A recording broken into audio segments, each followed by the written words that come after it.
One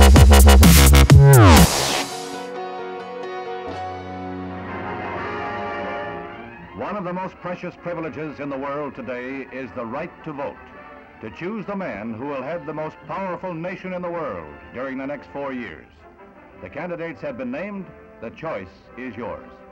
In the 1960 presidential election, more than a third of the eligible voters did not go to the polls.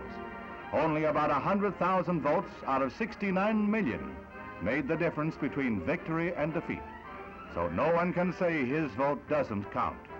One vote could change the course of history. Since Labor Day, Senator Goldwater has traveled tens of thousands of miles to discuss the issues of the campaign. The problem of civil rights, he says, cannot be solved by legislation, but rather in the hearts of the American people. He advocates the use of small tactical nuclear weapons at the discretion of NATO commanders. And he charges the Democrats with being soft on communism. These are old words to you, but appease an aggressor, try to make friends with him, and eventually you'll have to go to war with him, unless you're willing to hand over your freedom without a fight, and I don't think Americans are.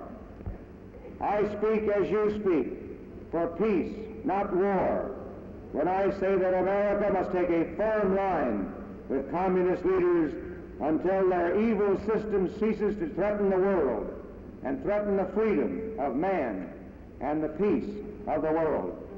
Other Goldwater charges are failures in South Vietnam, too much presidential power, and the decline of morality in our times. Barry Goldwater Jr.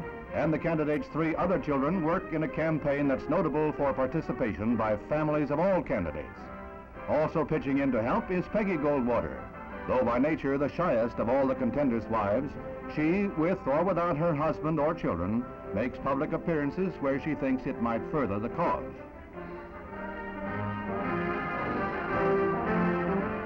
Mr. Goldwater himself lists among his qualifications for the high office he seeks many years of business and military experience and 12 years in the Senate.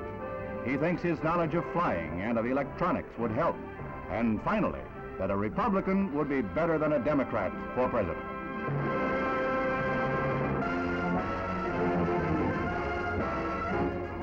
But Mr. Goldwater himself has admitted he is the underdog against a formidable opponent in President Johnson.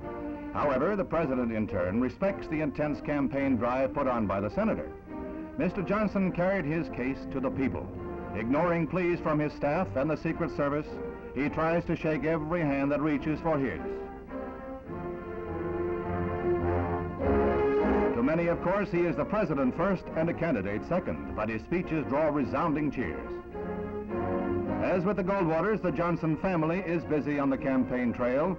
The 2 daughters, Lucy and Linda, find fertile politicking at barbecues, while their mother boards the Lady Bird Special for a whistle-stop tour of the South where Democratic defection threatens.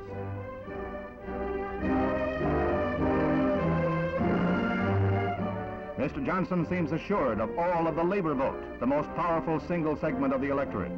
Day in and day out, he hammers at what he calls Goldwater's nuclear irresponsibility. His oft-repeated theme is unity and continuity, with a Democratic president, of course. A united country, a unified America, submerging petty difference in common purpose, will find no limit to its achievement. We have the knowledge, we have the resources, we have the tools.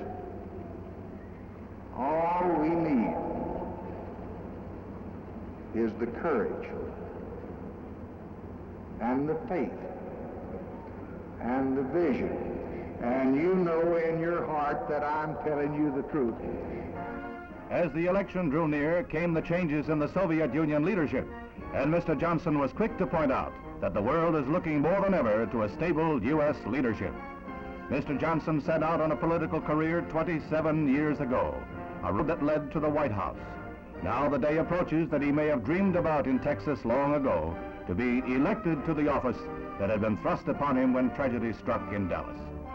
When the polls open, November 3rd, it will be you who will decide which man will carry on for the nation.